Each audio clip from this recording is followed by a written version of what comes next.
Hello, everybody. My name's Christopher Reid, and I'd like to welcome you all today to another session of the Deaf Leadership Summit. I believe this is the first Leadership Summit of this year, of 2022, so I hope you do enjoy this session.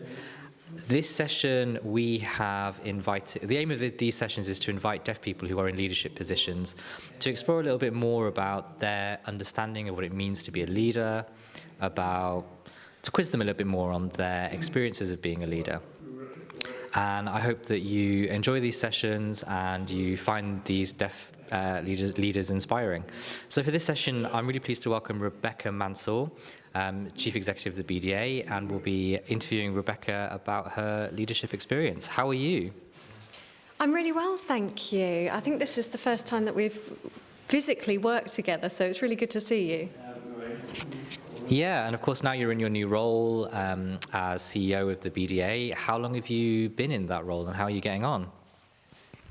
I only started 3 months ago, so it's been ever so exciting. Due to BDA being, me being a member of that organisation already, it's something that I'm really honoured to be a part of.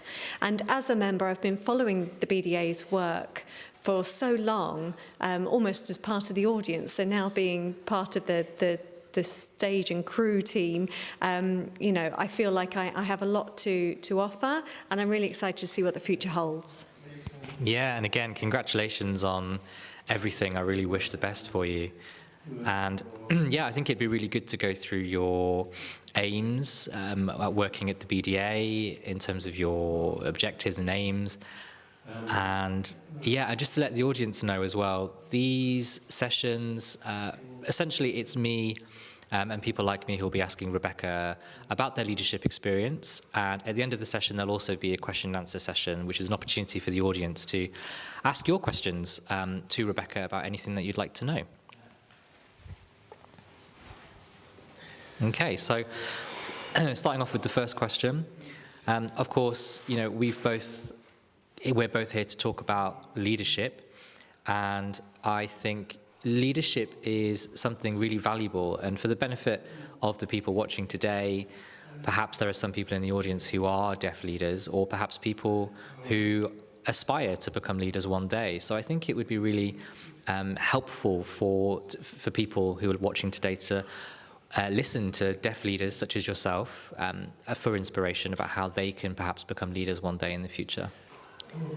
So I thought a good starting point for today would be to perhaps start with your own personal journey, your career journey in terms of how you got to the point that you are today as the Chief Executive of the BDA. Yes, absolutely. I guess it starts a long time ago. My career goal when I was at school wasn't particularly clear. At that time, I wanted to go into forensic science, and I did a degree in biological studies and became a forensic scientist. And I loved the forensic scientist TV programs that I was watching, but in reality, it wasn't exactly where I wanted to be. So at that time, it wasn't really clear what my vision, my aim was for life. So I went travelled around the world, went to Australia and New Zealand, and it was there that it hit me what my career should be. And it wasn't a plan that I had, it just happened by accident. I was working with a deaf society, and it was something to do with my backpacking, and I was going to go on TV, and I was handing my CV around, and that was where it kind of really started. I was given a fundraising job, and I realised at that time that working with those people and having that experience was where I wanted to be. I wanted to make a difference, I wanted to make a change, and I wanted to improve people's lives. So when I came back home, I started working with the RNID, which is, a really big, well-recognised organisation. But I noticed the difference between the community engagement in the New Zealand Deaf Society compared to the RNID, which didn't really work as involved with the deaf community. So I was able to kind of look at things from those different perspectives. I learned a lot about sort of corporate fundraising, trustee fundraising, the trustee statutory, and the two different sort of ways and methods in which they went about fundraising. And because I'd studied biology and not fundraising, I decided that it was a good time for me to go back to university, and I did get a degree in marketing and fundraising. Then alongside that, I was able to get groundwork experience learning about fundraising. Then I had a fundraising working opportunity at RNID, and I was able to get really stuck in then with the deaf community and with the deaf people, which is what I really love. But I was able to notice the barriers that people were facing at that time. You know, I'm a very forthright deaf person. You know, I will tell people when they're wrong and I'm right. And I felt that that was something that a lot of deaf people weren't aware of, that their rights were really important. And it just kind of gave me that inner drive to really get stuck in. I started working with the Shaw Trust, which is a large disability organisation, and I was looking at things from the other side of the fence. So it was kind of looking at the employment services at Shaw Trust, and there was 164 services altogether. So I was auditing their employment services and working in tandem with their the other corporations that they were working closely with. And what I learned is that you have to get your reports in on time, and fundraising in relation to the quality of the report is actually really, really important. It's crucial. But again, there was something missing. And that was when I went to Deaf Plus and started working with Paul Bartlett. That was an amazing opportunity for me. He's such an ambitious person to work with, and he made me enthusiastic. His energy was infectious. And that was when I really kind of polished up my fundraising skills, and worked with the trustees of the foundation as well as the council. I worked with them for 10.5 years. And that sort of made the company a lot stronger. And so at that time I felt it was time for me to go, and that was when I started working with you actually at Sign Health. And that was a huge leap for me to work under James as well as a leader, and that was a huge impact for me. And what's interesting is James is a real visionary. He's completely clear on what it is that he wants to achieve. And his plan was just so clear, his objectives, his milestones. We knew exactly what was expected of us as a team. And that, for me, really developed my skills tenfold. And then, of course, COVID hit and the whole world changed. That was such a difficult time for everybody.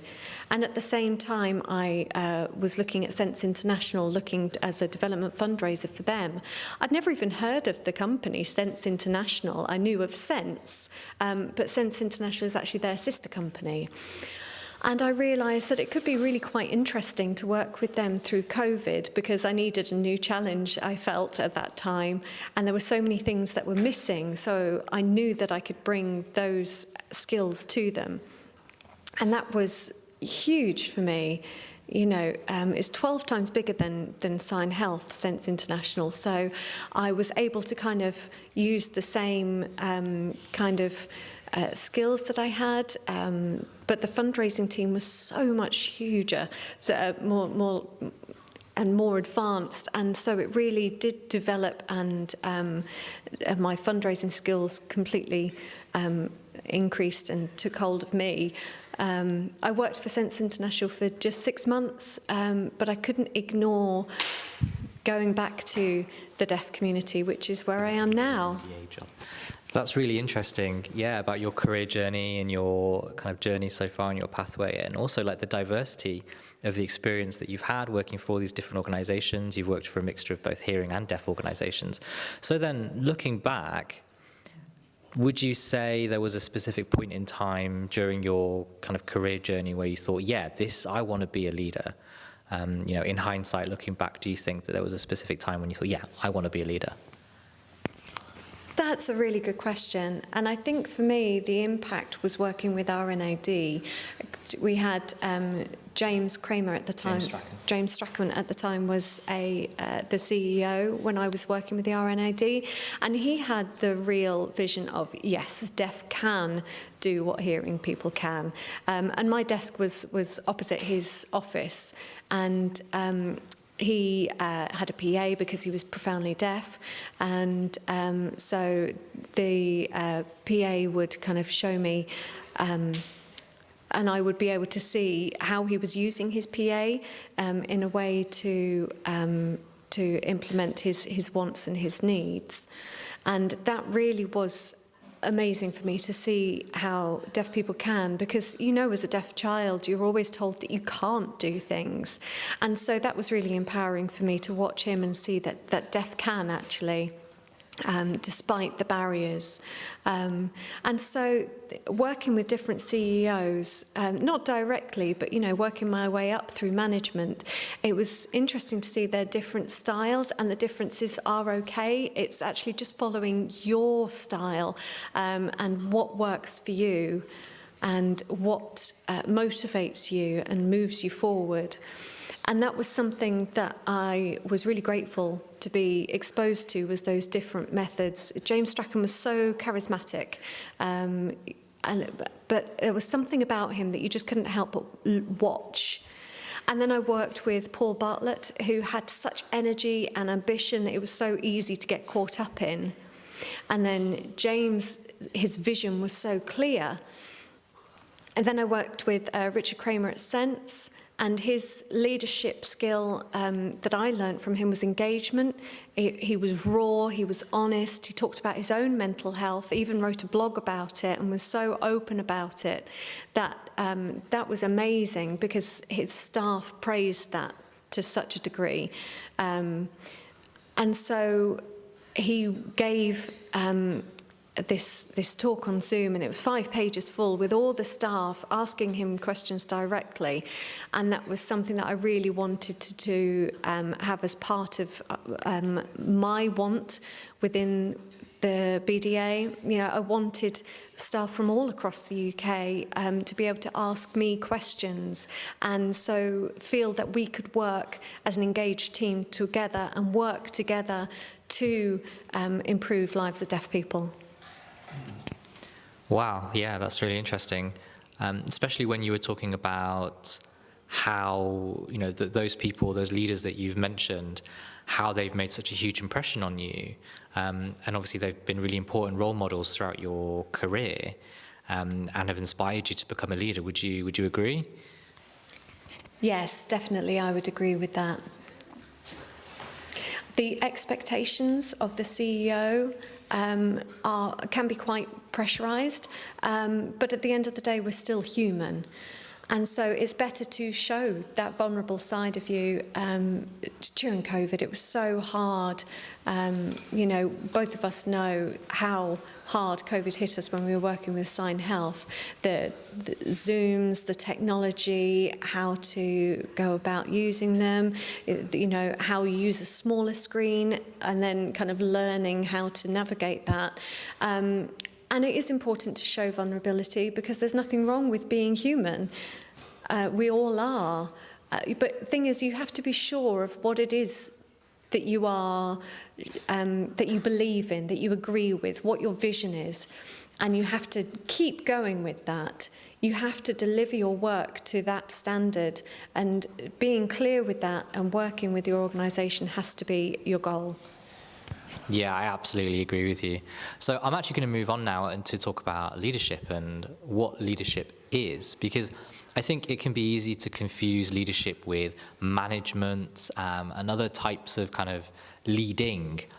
So I think it would be good to talk about what leadership actually is. So what does leadership mean for you? It's taken me a long time to recognise the differences. But if I can talk through my experiences in a management team, we then were leaders of Sign Health, and we still had managerial responsibilities, and so it became a little bit kind of complex and uncertain between management and leadership. For me, leadership is about having a clear vision and making sure that your team understand that clear vision, and they understand that their relationship has to be in relation to the Board of Trustees, and that vision has to be distributed, monitored, followed up, chased up, and I think for me that's the main difference. It's also trying to disconnect from the managerial side of things, but just making sure that I deliver my vision and I see it through. So then I can take that within a report to the board. Do you agree with that? Yeah, absolutely. I agree with that. I think for me, there's a big difference between a leader and a manager. I think as a leader, you are essentially leading people. And so you have that vision, you have those aims, you have those goals as a leader. And as a leader, you can ask the managers to implement the strategy and implement the vision. And you can put together specific KPIs, specific evaluation criteria. But I think for a leader, it's about how you develop people as well, how you inspire, how you encourage, how you motivate people, how you get the best out of people, how you support people, and all of those kind of things. Yeah, I would absolutely agree with that. One thing that I learnt from Sign Health was the importance of coaching. And as you're going higher and higher up within the organisation, it's really important to say to people, if they've got a question for you, well, what do you think about that? And again, it's more coaching. It's drawing out the best in people so that they are able to come up with their own formulas, their own ideas, their own way of solving issues. And I think with non-deaf people, you know, coaching is quite clear, but with deaf people it's a bit more ambiguous. And I've learnt from working with you and working with others that coaching is about drawing out the best of people, and having a deaf coach do that in BSL is a lot easier for us rather than going down the hearing route. And so, yeah, I would say coaching is crucial. Yeah, I think also if we look at the numbers of deaf leaders in comparison to hearing leaders, obviously there are far fewer deaf leaders. So in terms of training and coaching, the stock that we have of deaf people who are able to deliver training and coaching is very limited. And in that respect, how can we kind of encourage deaf people to become leaders if we don't have the coaches and we don't have the expertise and the skill set there? So it's an area of concern, and I think it's something that we need to look at. How do we develop that area? How do we get deaf people coaching and mentoring other deaf people? I definitely agree with that. I don't know if you've seen that RAD have recently implemented a new leadership programme, and I think it's a fantastic thing that they've done. I think we should all support that, and other deaf organisations should support that, because I think if we work together, we're going to be stronger. It's the same within the deaf community, isn't it? I would hope that my staff would be keen to go through that training themselves, so that we can develop people through the higher levels of work, really. Yeah, I absolutely agree. I think, you know, we work in a deaf bubble. There are a limited number of deaf organisations, and so I think it's really important that because we are so small as a community, that we all work together and work together to put together this leadership programme. Definitely. Yeah, I think it would be good to learn a little bit more about your experiences of kind of key experiences that you've had that have helped you to develop into the leader that you are today. So looking back, are there any particular moments or successes that you've had in your career that you felt, yeah, this has really helped me become who I am today? That's actually a really difficult question. I think for me, my leadership training started at Sign Health, and I think when we both went through ColourWorks, that was an opportunity for us to kind of figure out who we were and how we worked together. And within that course, we were able to find out our personality types, our styles, our approaches to various issues and things. And we were able to kind of figure out how we can fit in with our team, because they're all different colours. And that was really interesting. I realised that I have a yellow energy, which means I'm idea-focused, I'm very driven, but my approach to delegation can become potentially seen as too much for some people. You were red and you were more direct. And so that was an amazing exercise, don't you agree? Yeah, no, definitely. I think joining Sign Health, I think Sign Health is really good at developing people and developing leaders. And like you've mentioned with the ColourWorks Insight Model training, for me that was really, really impactful.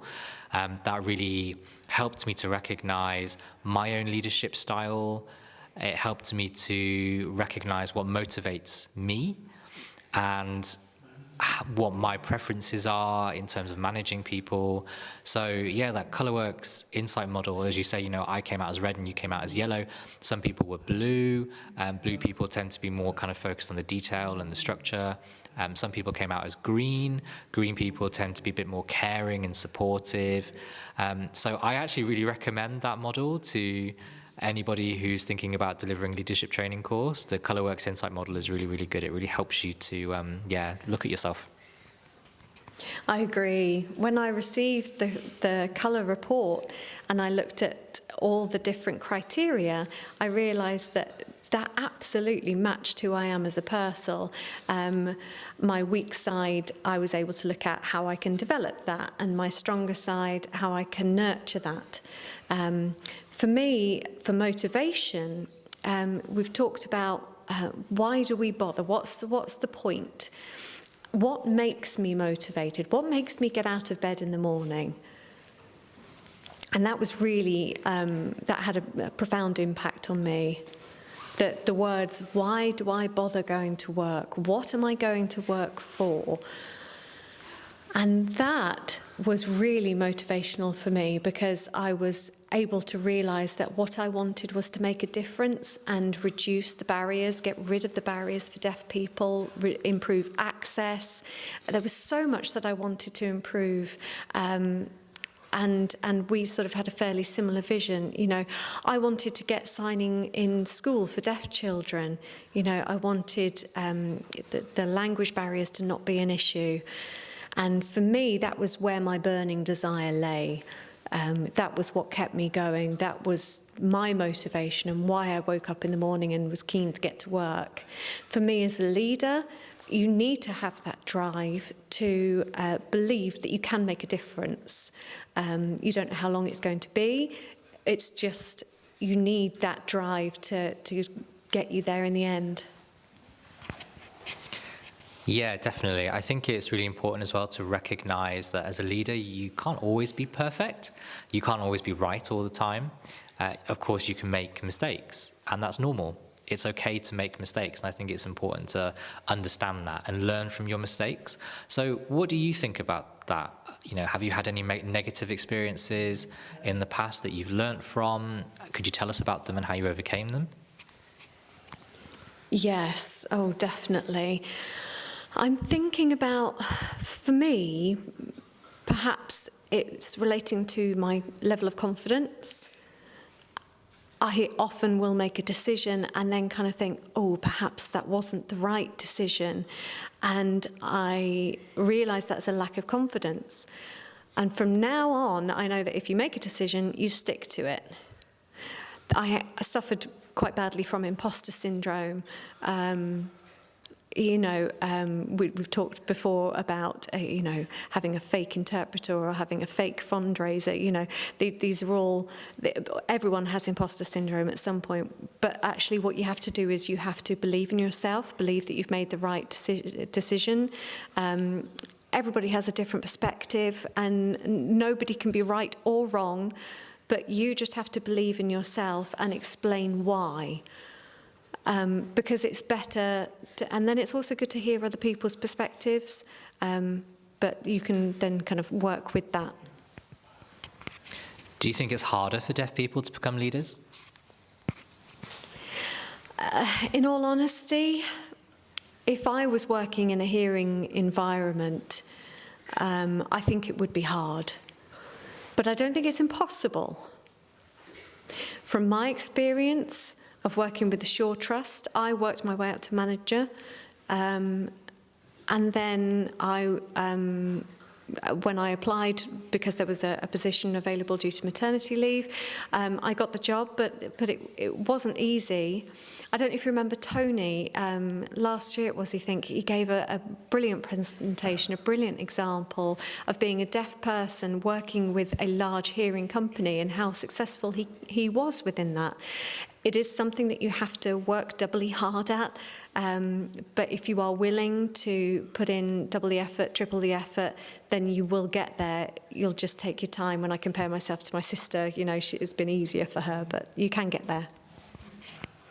I think for me, one thing that I feel really strongly about, I think because deaf people do face more barriers in life compared to hearing people in education, social care, etc., etc., etc., I think for me, it's important to recognize the potential of deaf people and just recognizing that, yeah, you've got something there, you've got something, even if they don't necessarily have the qualifications or the education to show it. It's about recognizing the potential and the skills, those raw skills that deaf people have and bring to the table, being able to kind of recognize that, identify that, and giving people the opportunity and giving people the chance to prove themselves, to show themselves, rather than just focusing on what's your educational background or what qualifications do you have. Would you agree with that? Oh, absolutely. I think about when I was an employment advisor in about 2000 to 2003 with RNID. I used to have lots of deaf people come to me saying, I really want a job, but they just lacked the confidence. And I could see the potential within them, and I was able to kind of encourage them and work on that potential, draw it out of them, and then they were off, they were away. And it was wonderful to see. Do you also remember when we were working with Sign Health? We brought in a deaf fundraiser, and at that time there were very few deaf fundraisers around. And we had a large percentage of hearing people. Then we had just 3% of fundraisers who were disabled, only 7 fundraisers being deaf. And so you kind of think, where's the representation within such a big organisation? 7 deaf fundraisers for the whole organisation just didn't seem right. And so working with Sign Health, that was the time when I realised it was the time for me to go and get my degree. We removed the degree requirement for the job so that it was more about the skills that they could bring and the criteria that they could match, and seeing the potential that was in them. For example, John Brown, he didn't have the qualification, but he had the potential and he had the skills, and we're now able to, he's now a member of COEIF, the Chartered Institute of Fundraisers, so that was amazing that he could get into that. Yeah, that's a really, really good example. And I remember through lockdown and going through the pandemic, how did you feel about the situation with the pandemic in terms of deaf people and becoming leaders? I really struggled with that. I'm a yellow, so that means I need to be with people, but I was stuck at home with my husband. And it was a very strange feeling for me. I know a lot of people really enjoyed working from home and it suited them just fine, but it wasn't for me. I'm a yellow, I need to connect with people. I miss that. I miss the camaraderie, the sharing of ideas. And that's what a fundraiser does. That's the personality type for us. I want to change the world for everyone. Pandemic definitely The pandemic definitely changed the world for everyone. And a lot of people struggled, and that's why it was important for me to take the step back and think about how I was going to move forward with my career. So working for Sense and working in a hearing office again, I did enjoy it, but now at the BDA, again, I'm back at the office, and that's my happy place.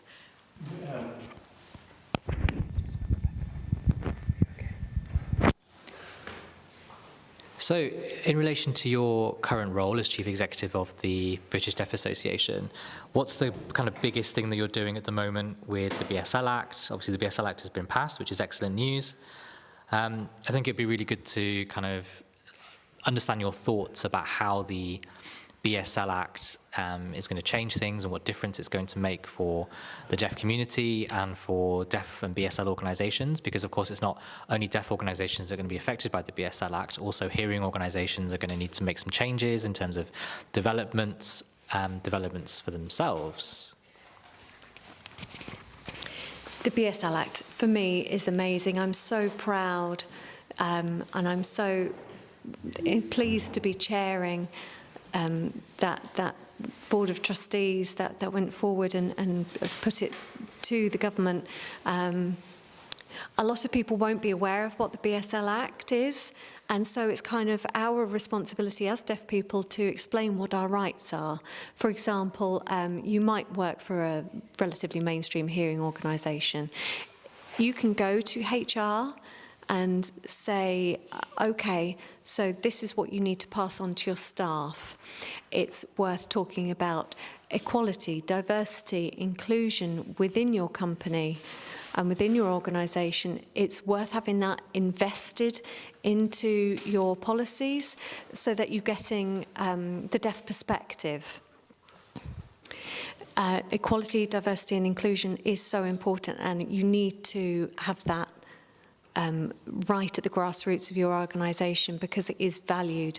BSL is a legal language now, it has legal status, and we as BDA, it's our job to protect and make sure that it continues to grow and does not die out. We're going to be working with different organisations, making sure that they know the responsibility and the power of deaf people, what their rights are, what it actually means, what they're allowed to do, what they're not allowed to do, etc. So we're still learning. We within the BDA are incredibly motivated to look at education, health and social care. And with the BSL Act, I feel that that's something that we need to make sure is set up in the right way. And it's worth working with your HR department, looking at the Equality and Diversity Committee.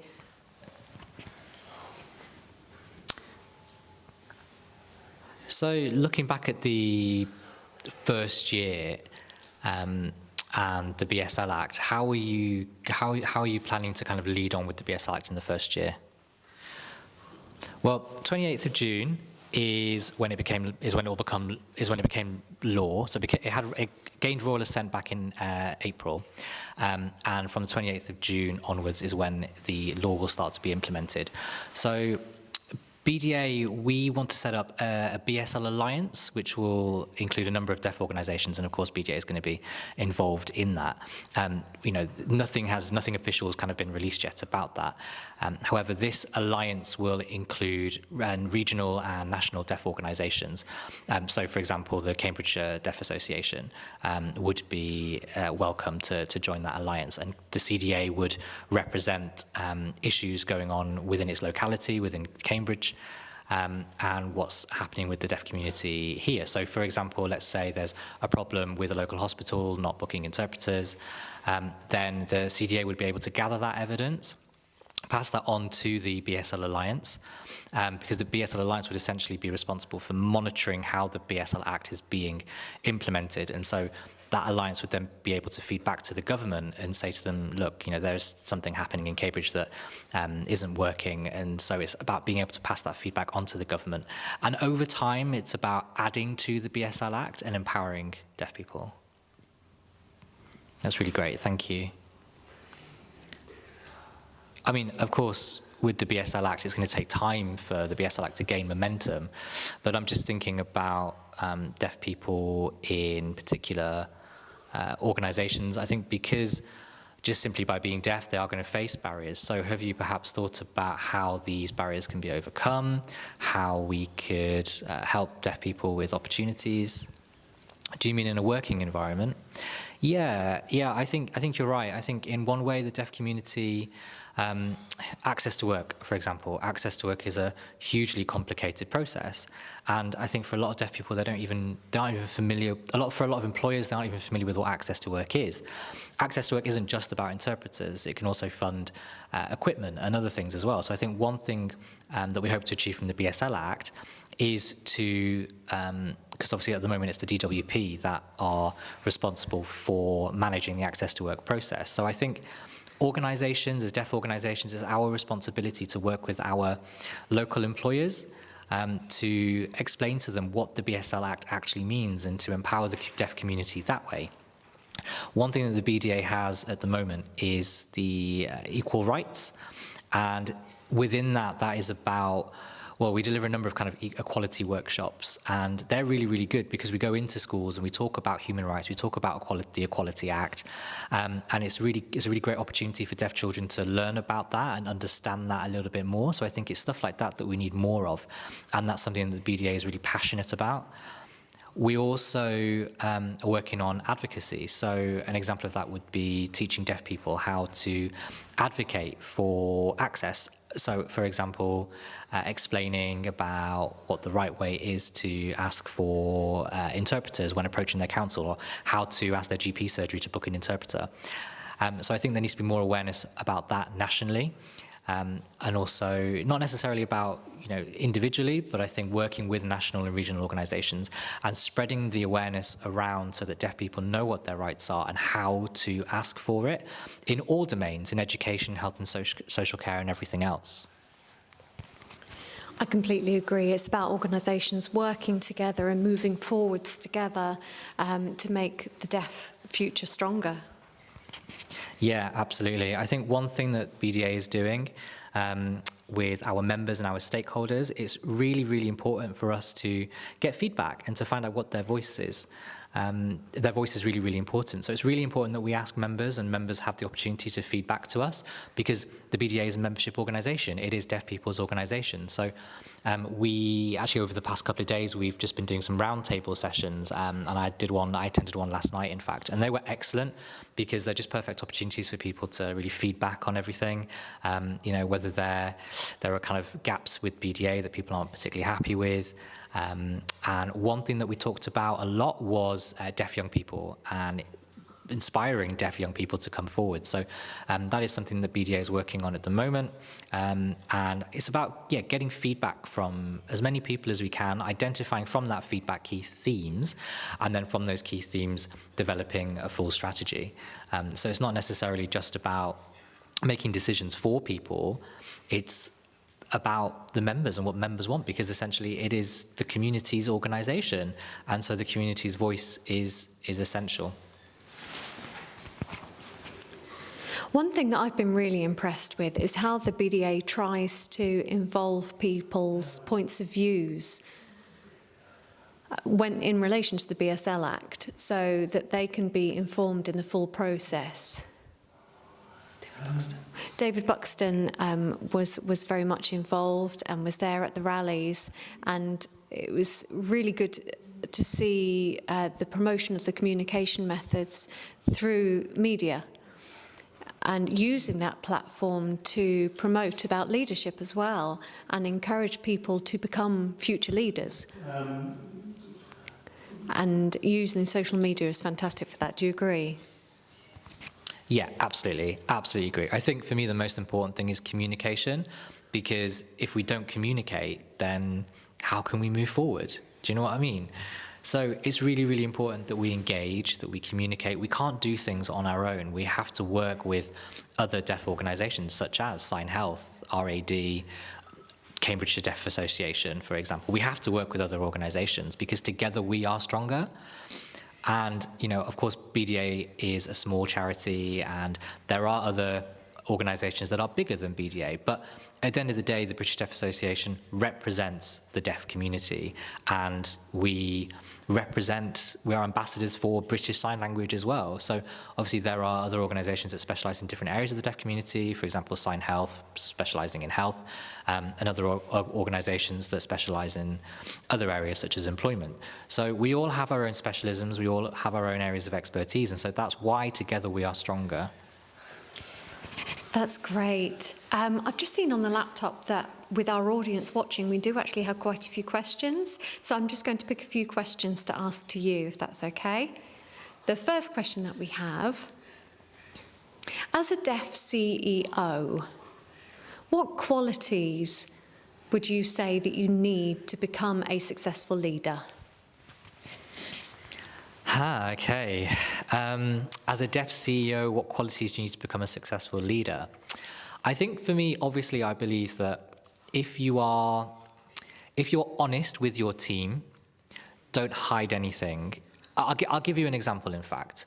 And one thing that I really liked about Sign Health is that the staff were in the board meetings. I think that was really nice because it shows that transparency, because staff are able to look at what's happening at board meetings and be inspired by the leadership that's happening at board meetings, and for staff to be able to go back to the office and report back on what they observed at trustee meetings. So, if you have one strategy and one aim, that's really important as well, to have kind of for everything to tie in from top to bottom. The second thing I would say is show your vulnerabilities, because we are all human. Of course, the pandemic was a hugely difficult time for a lot of people, and of course, everybody struggled, I struggled, and that's normal because we're all human. So the third thing I'd say is have a clear vision and a clear plan, but at the same time, it's really important to work together on that with your staff. Of course, it's going to be top-down in some respects, but I think you need to share that process with your staff. So sharing results, for example, sharing results with staff and asking staff to give their contribution so that you can see the two perspectives from both sides of the fence.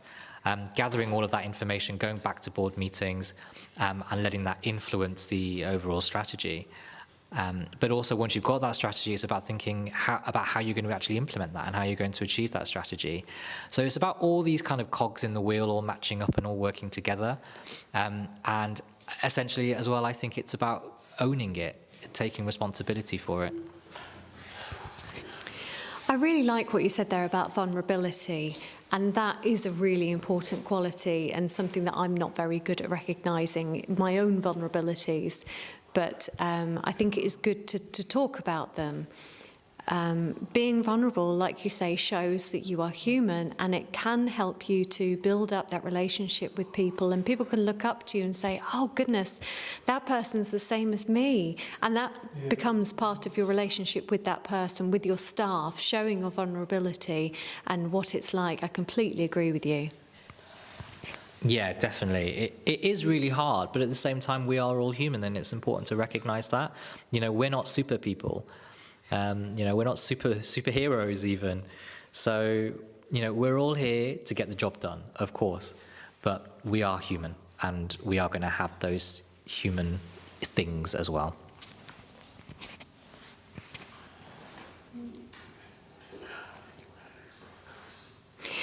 Within a deaf organisation, you're going to have a deep-rooted culture.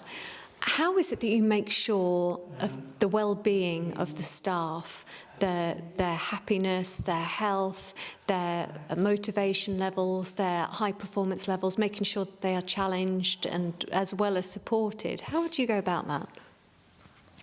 Yeah, good question. I mean, I strongly believe in well-being, and this is something that David knows as well. It's something that I'm very, very strong on. Obviously, BDA has gone through quite a challenging time recently, and it's been really difficult for staff to keep up to date with what's been happening, and then now they've suddenly got a new CEO. So I think it's really important to encourage staff to talk about it. So I've set up, for example, a Ask the CEO session every month, because obviously BDA, we've got offices all over the country. So it's an opportunity for staff from all offices of the BDA to ask CEO any questions that they might have. Again, it goes back to that idea of transparency. And essentially it's having an answer. We also do huddles every 2 weeks. This is essentially where just staff join a Zoom meeting and we can celebrate any successes that we had. So, you know, for example, last week I did so-and-so, or last week I achieved this funding, or I achieved this client, or I got this client a job, or whatever, you know, all of these success stories that have been happening. It's a chance for staff to all come together and celebrate those, and just to encourage and inspire staff and feel good. We also do an away day with staff. I think that's really important because we haven't really had the time to all come together and enjoy each other's company. Of course, we've all met each other online and virtually, but, you know, that physical meeting hasn't really happened. So for me, that's really important. Fantastic. I've got another question here about education. How can deaf get information about education's courses? Because we were speaking before about the deaf appropriate courses and training, and how it's more focused towards the hearing world. And so there need to be resources accessible to deaf people. So I know that there are books, but we need it in BSL, don't we? Do you have any thoughts on that? Yeah, I remember a long time ago when I was working at Deaf Plus, there was a company called Happy Computers. I think it was based in East London somewhere. And it was a deaf man, Edmund Lipra or something like that. He was a trainer, but he was more kind of an IT trainer. But it was an IT company, and they offered coaching. And that was really good to be able to work with Edmund because obviously, you know, he's a deaf BSL user, which is really important. But I think for me, there is a huge gap there. Perhaps that's something for RAD, for the Royal Association of the Deaf, to think about. But I think, yeah, there's definitely a gap there. It kind of feels like there's a lot of pressure, a lot of responsibility on deaf organisations within their HR department to employ deaf people. And I don't think, you know, you can expect a deaf person to be part of a hearing course. It needs to be deaf-specific training and coaching. Yeah, no, I definitely agree, yeah. And one thing that I really liked as well is when I was working at Sign Health, they had a mentoring scheme. So you could be a mentor as well as be a mentee, and that was really good. And I really like to see deaf mentors and mentees, so on both sides of the fence again. And I think there's another gap there because for me, I think I was mentoring a lady from the RNIB.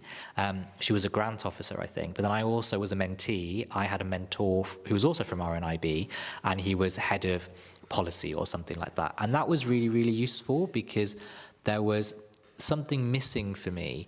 I think it's really good to have a deaf mentor. You know, of course, I'm happy to, you know, not necessarily from BDA, anyone. You know, I'd be more than happy to mentor a deaf person who's interested in becoming a leader. Just as I would if one of my colleagues wanted to be a fundraiser, I'd be more than happy to mentor them. So I think there's definitely a gap in that area. That's a really important point that you've mentioned about mentoring and about the support that's needed and the safe place where people can just be open and say what they need to say. Having that sounding board for any worries or concerns or anything like that, I think you're completely right. More deaf mentors are needed, and with Sign Health, that was part of their strategy for networking, was offering mentorship opportunities and mentee opportunities as well. And I think that's exactly what we need to encourage people to improve their development in their leadership skills. I've mentored a couple of people before, but they were hearing, but one was blind. But yeah, it was a good experience. But I think if we could do that through a deaf organisation, for me, that is more valuable for the future of deaf leaders. That's really interesting. Yeah, and also another area that I'd really like to encourage is for future leaders it's also worth getting involved in the boards of other charities. So, for example, I was on the Definitely Theatre board a long time ago now, I think probably 10 years ago, maybe even before. But, that was really interesting to be able to gain insight into a different organisation, into a different board, into a different structure, into a different strategy, working with their chief exec and looking at their policy and their way of doing things and looking at those different ways of working. That's really good. It's really eye-opening because it exposes you to different skills. So that was really good. I'm currently an elected board member of the Chartered Institute of Fundraising. I went through, the normal election process with hearing fundraisers. And the reason I put myself forward is because of the lack of representation of deaf fundraisers. As I mentioned before, the proportion of deaf fundraisers is absolutely tiny, even though there are thousands of fundraisers. Even within the fundraising population, only 3% are disabled. So there is a huge underrepresentation there. So that's the reason why I put myself forward for election. And that role definitely has helped to develop my skills. That's great. And like you said, your experience of being on the front line of the boards of these different charities, you're able to look at things from the other side, and you're able to understand the relationship between the board and the staff and how that should look. And you're also able to offer shadowing opportunities for deaf staff to see what it's like to be on the board. And I would encourage staff to be part of the board, of course. Obviously, I completely agree with what you're saying. Yeah, definitely. We've got a bit of an interesting question here. With the number of deaf leaders that we have at the moment, do you think it's linked to the lack of deaf schools? Yeah, that's a really good point. I think there is a relationship between those two, and I think there is evidence there. It would be interesting to explore that a little bit deeper. Yeah, I mean, we've spoken about deaf board. We both attended a deaf boarding school ourselves, and I think we would both agree that it's really important to have that exposure with other deaf peers. So, I think if you're on your own, you can kind of almost develop that. Yeah, I don't know. So I think the lack of the demise of deaf schools now, and the change in the education system towards more mainstreaming of deaf children. I don't know. I just wonder where deaf children are going to get their confidence from if they don't have deaf peers. And I think, as you said, to be an effective deaf leader, you have to have confidence. So how do we develop the network for deaf children to develop that confidence? Yeah, and I think it's also a lot to do with resilience. Competitiveness between peers helps build up resilience. And there are no role models there. And that's the thing that I remember is looking at it, the sixth formers, and their influence that they had on me. And then later on working for RNID and seeing them there and thinking, oh gosh, that's so different to how it is now within deaf organisations. I do think that's really important. And going back to the point of deaf education, I'm really hoping that with the BSL Act, the BDA is now going to really focus on early years education for when deaf babies are born, the information that parents receive and the education system that they should be going through, because the importance of the language, BSL, communication and access to that means that information can get lost. And so it's really important to teach children to build up resilience, knowledge, to learn how to argue, to learn how to say no, to learn how to say, I'm not sure I agree with that. And that's a skill that a lot of deaf people, including me, don't have, because we grew up with language being taken away from us without that that communication skill and that back and forth. And so with babies, they're needing to learn that language right from the get-go so that it can be developed. And that's where peer support comes in. Yeah. One observation, perhaps, for me as well, and perhaps maybe for you, is support from other organisations and training within the organisation. I mean, for us, we've been very lucky because we've had opportunities to access those training opportunities. But what happens if you work for an organisation where those opportunities don't exist, where you don't have that support? What do you do?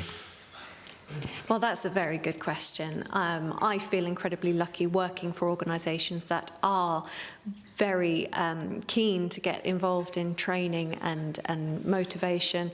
I mean, you'll know James's thought of how Deaf Future should look. He's quite vocal about that. But there was the Charter of Personal, well, it was the HR professional body anyway, and I want to do more with them because they are the ones that feed into HR around the country, because there is a big gap there for sure. Yeah, I totally agree. Another question we've got here is, how do you balance making decisions under pressure and with what's best for BDA?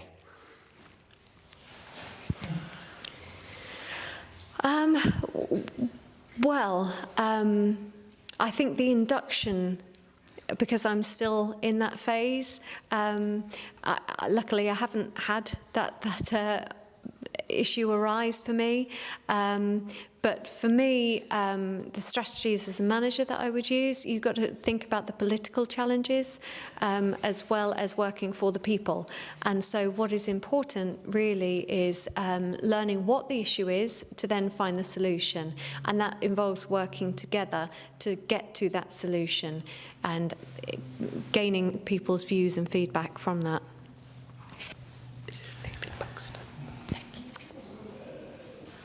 Yeah, so I've got another interesting question here. Is it enough to be a deaf expert for the deaf gym? Sorry, just to clarify the question, do you need to be a deaf expert about deaf issues? Do you mean in terms of BSL? I'm sorry, what do you mean? Oh, I see. No. So it's basically, is it enough to just be a deaf expert, or do you need to have hearing type skills? Because you could be an expert in your area as a deaf person, but is that enough? Or do you need kind of other types of skills, like skills that hearing people have to develop as well? Oh, I see what you mean. Well, I've been through all sorts of training throughout my career. I've been to networking events, I've been to various short courses, like one-day courses, various different things on fundraising, as well as, having a postgraduate diploma. And I'm still learning now. And I think what's really interesting is you never stop learning.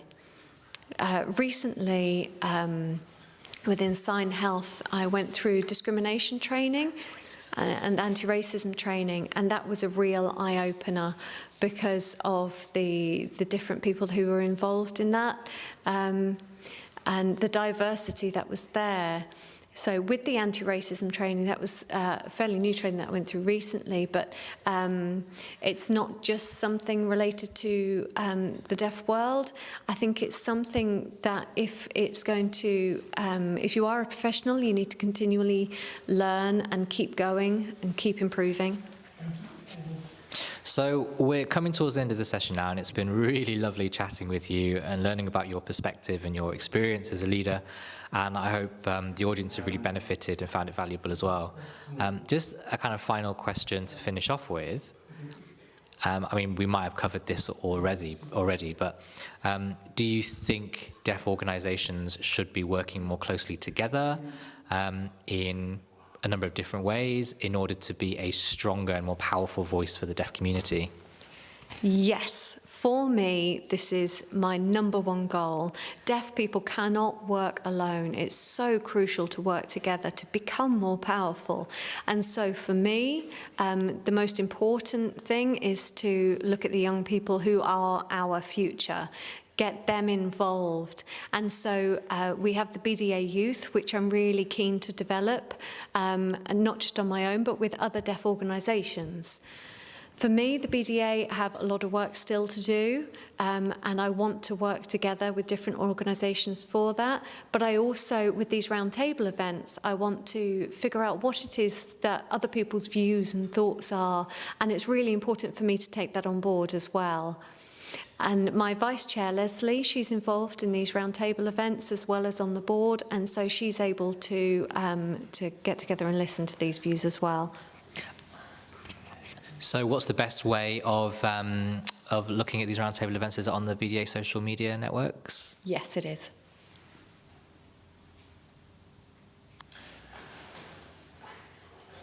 What age do you think we should be targeting deaf children? So what age of deaf people do you think we should be targeting in terms of young people? Well, we're really starting to engage with deaf schools, and at the moment that's what we're aiming to do. We've started in Scotland already. We've got staff going out into Scottish schools, teaching them about their rights, what the BSL Act entails, and we will be going to different schools all around the country, England and Wales, and it is important to teach them young, to teach them what their rights are. Because at any age you can learn, but I think there's different levels of depth of knowledge that need to be taught at different ages, but absolutely start them young. Yeah, absolutely. Well, that brings this session to a close, and I'd just like to say thank you so much. It's been fascinating listening to your experience and learning more about your journey, and I wish you all the very best with your job, and I hope to see you again very soon. Thank you very much, and thank you to the audience for watching, and we'll see you soon. Goodbye. Bye.